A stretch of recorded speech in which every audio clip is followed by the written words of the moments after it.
अब इन्होंने तो मुझे चैलेंज कर दिया है। मेरा घर पूर्वांचल, उनका भी घर पूर्वांचल है, लेकिन वो भूल गए, वो भी पूर्वांचल के ही पैदा हैं। मैं कहना चाहता हूं नकवी साहब को, मैं भी 84 से राजनीति में हूं। जिसको आप अपने गले से लगाए हुए 1998 से मैं उसे छोड़ के आया हूं। जिस पार्टी में मैं था वहां मेरा सम्मान था, लेकिन हज यात्रियों के लिए मैंने देखा परेशानियां बहुत हैं, इसलिए मैं इस पे काम करने लगा और ईमानदारी से मैंने काम किया। और मैं आपको चुनौती देता हूं, पूर्वांचल नहीं, आप दिल्ली, बनारस, दिल्ली और किसी भी प्रांत में जो है आप एक सम्मेलन करके मुझे दिखा दो, खुला सम्मेलन कर लो अगर आपको ताकत है तो। और ये बनारस जो आपने बंद करने का ऐलान किया है, इस चुनौती को मैं स्वीकार करता हूं और हज यात्रियों के लिए मैंने जैसे काम किया वैसे करूंगा और मैं इसके शुरू कराने तक संघर्ष अपना जारी रखूंगा, चाहे वो मुझे रैली करना पड़े, प्रदर्शन करना पड़े या और कुछ भी करना पड़े। जितनी बड़ी से बड़ी फुलबारी देने को होगी, मैं हाजियों के लिए, बनारस के लिए भी और जो हमारे 10 इमार्गेशन पॉइंट हैं उस जगह के लिए भी मैं लड़ूंगा।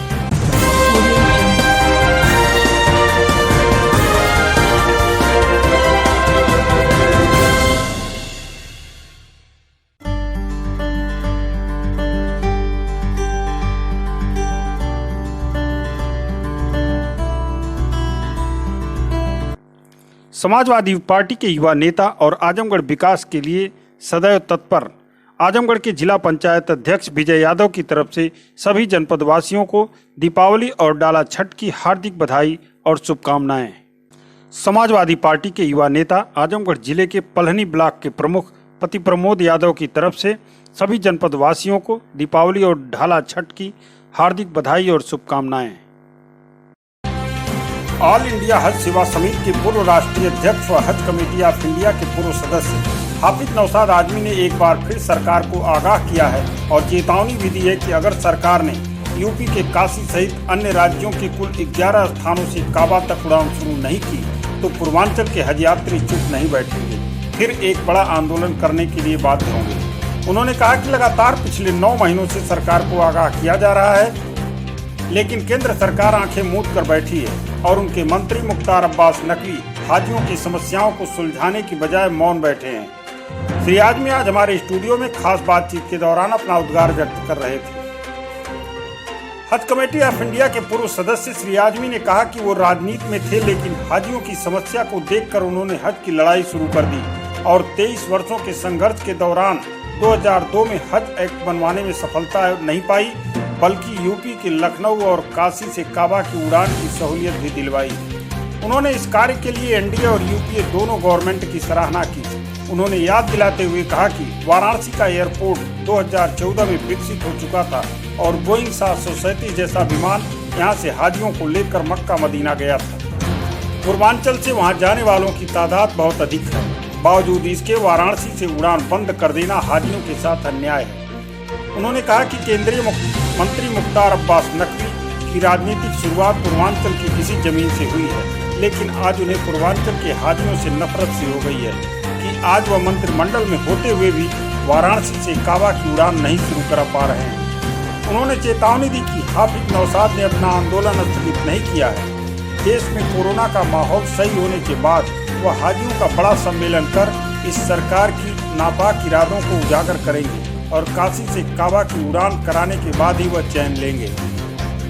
इस मामले में और क्या कहा उन्होंने, आइए हम आपको सुनाते हैं।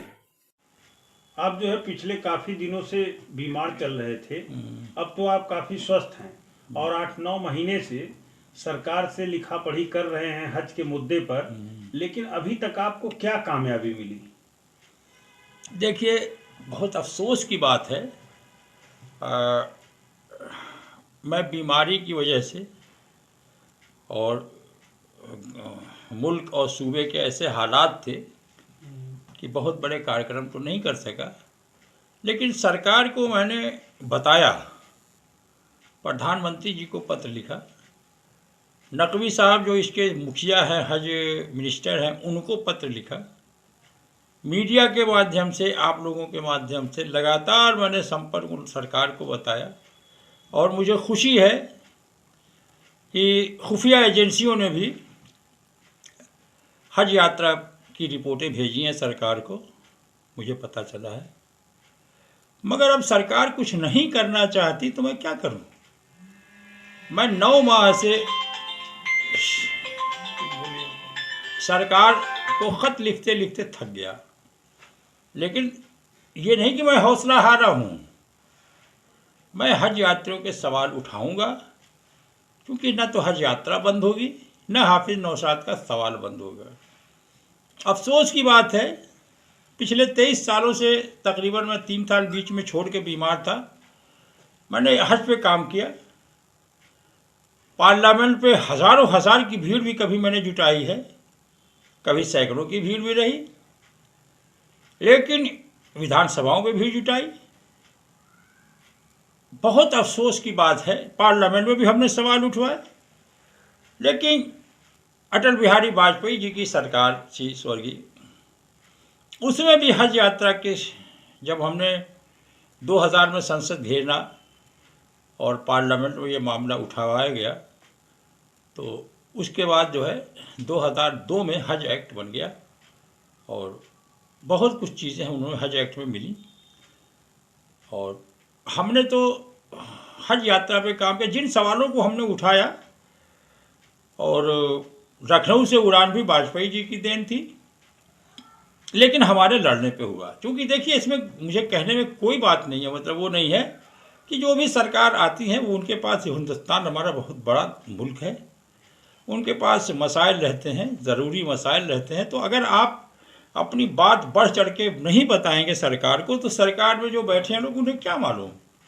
तो बढ़ के हमें बताना होता था, लेकिन मैं मुतमईन हूँ वाजपेयी जी की सरकार से था कि हज यात्रा पर हमने जो सवाल उठाया उन्होंने किया।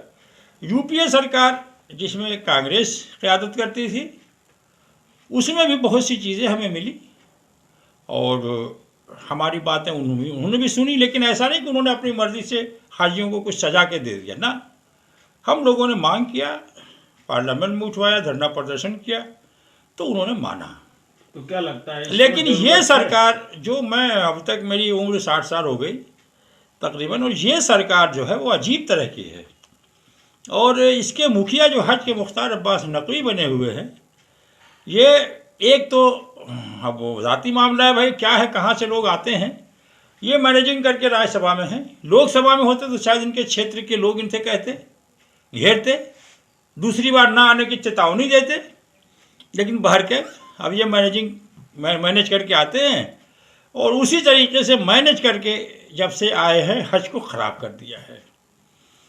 तो अब देखिए, मैं अब लंबा न करके आता हूँ मुद्दे पे, सिर्फ और सिर्फ कि ये ट्रांसपेरेंटी और शफाफियत की बात हर अपने भाषण में, हर उसमें करते हैं।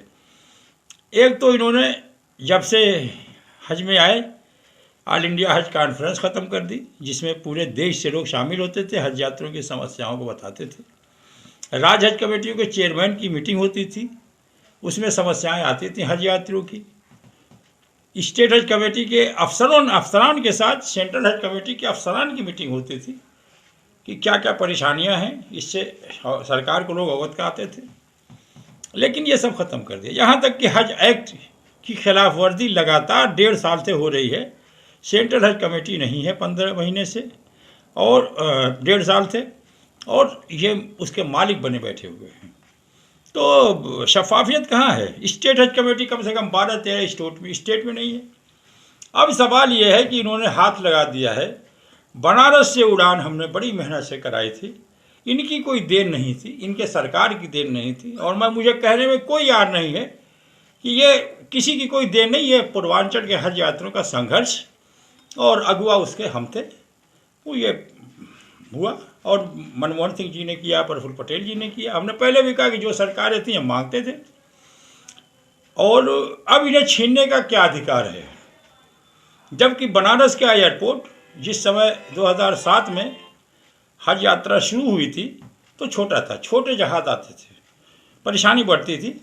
तो हमने 2009 में उस पर चुपचाप, क्योंकि हर काम को शो नहीं किया जाता, चुपचाप प्रफुल्ल पटेल जी से मुलाकात करके हमने कहा बनारस जो है हमारा, इससे कुछ बजट दे दीजिए, बड़ा एयरपोर्ट हो जाए। ये परेशानी बढ़ के उन्होंने कर दिया, और जो है वो 2009 में वो बजट पास हुआ और 2012-13 में नहीं तो क्या लगता बड़ा है, हो जैसे गया। इतने दिन तक जो है नहीं, मैं एक मेरी बात सुन लें। और 2014 में ही एक विशाल एयरपोर्ट बनारस में बन गया, जिसमें 300 यात्रियों के बोइंग जहाज सऊदी एयरलाइंस का उतरा और मदीना गया हज यात्रियों को लेके। फिर 2016 में भी वो जहाज़ आया। तो अब ये मैं कहना चाहता हूँ, 2014 से इनकी सरकार है, इनकी सरकार ने 1 रुपया भी हज यात्रियों के हितों पे खर्च नहीं किया। ये मेरा कहना है इनसे। तो अब तक जब नहीं खर्च किया तो अब क्या लग रहा है आपको, फिर जन समर्थन जुटाना पड़ेगा? मैं जन समर्थन भी जुटाऊंगा और हज यात्रियों के लिए ये बनारस किसी कीमत पे बंद नहीं होने दूंगा। नागपुर, औरंगाबाद, गया, रांची, इस तरह से इन्होंने 11 जगह से उड़ानें बंद कर दी हैं, जो छीन लिया है, जो एनडीए और यूपीए के ज़माने में मिला था। कोई ऐसा नहीं किसी एक ने दिया था, लेकिन ये क्यों छीना इन्होंने, इनको क्या अधिकार है? अब इन्होंने पिछली बार उसकी साजिश की कि किराया कहाँ से कम कहीं से ज़्यादा। अरे इससे क्या मतलब आपको? आप सहूलत मत छीनिए। एयरपोर्ट बड़े बन रहे हैं, अगर कहीं का एयरपोर्ट छोटा है तो उसे बड़ा बनवाइए, बड़े जहाज़ भेजिए, लेकिन इस पर कोई भी ध्यान नहीं है। एक साजिश के तहत हज यात्रियों को, देश भर के हज यात्रियों को परेशान किया जा रहा है। अब इन्होंने तो मुझे चैलेंज कर दिया है। मेरा घर पूर्वांचल, उनका भी घर पूर्वांचल है, लेकिन वो भूल गए, वो भी पूर्वांचल के ही पैदा हैं। मैं कहना चाहता हूं नकवी साहब को, मैं भी 84 से राजनीति में हूं। जिसको आप अपने गले से लगाए हुए 1998 से मैं उसे छोड़ के आया हूं। जिस पार्टी में मैं था वहां मेरा सम्मान था, लेकिन हज यात्रियों के लिए मैंने देखा कि परेशानियां बहुत हैं, इसलिए मैं इस पर काम करने लगा और ईमानदारी से मैंने काम किया। तो सिर्फ हज पे मैं 23 साल से काम कर रहा हूं और मैंने बड़ी बड़ी रैलियां और जो प्रदर्शन किए हैं, सम्मेलन किया है। और मैं आपको चुनौती देता हूं, पूर्वांचल नहीं, आप दिल्ली, बनारस, दिल्ली और किसी भी प्रांत में जो है आप एक सम्मेलन करके मुझे दिखा दो, खुला सम्मेलन कर लो अगर आपको ताकत है तो। ये जमहूरियत है, लोकतंत्र है। हमारे उलमा अल-जामिअतुल अशरफिया, देश का माना हुआ प्रसिद्ध हमारे मुबारकपुर का मदरसा, वहाँ के लोगों ने मांग किया, उलमाओं ने, और जगह जगह से हो रही, आजमगढ़ से किया, मिर्ज़ापुर से किया, तमाम जगह से चल रहा है कि इसको ख़त्म न किया जाए। आपका क्या है? आप इसके मालिक हो? आप जन भावनाओं का आदर नहीं करोगे तो आपको हाफिज नौशाद आदमी फूल वाला नहीं पहनाएंगे। और ये बनारस जो आपने बंद करने का ऐलान किया है, इस चुनौती को मैं स्वीकार करता हूँ और हज यात्रियों के लिए मैंने जैसे काम किया वैसे करूँगा। और भगवान के मेहमानों का, अल्लाह के मेहमानों का ये काम है, उनके सुविधा की बात है, उस पर अल्लाह की मदद मेरे साथ हमेशा रहती है और रहेगी। और मैं इसके शुरू कराने तक संघर्ष अपना जारी रखूँगा, चाहे वो मुझे रैली करना पड़े, प्रदर्शन करना पड़े या और कुछ भी करना पड़े। जितने बड़ी से बड़ी कुर्बानी देने को होगी, मैं हाजियों के लिए, बनारस के लिए भी, और जो हमारे 10 एम्बार्केशन पॉइंट हैं उस जगह के लिए भी मैं लड़ूंगा।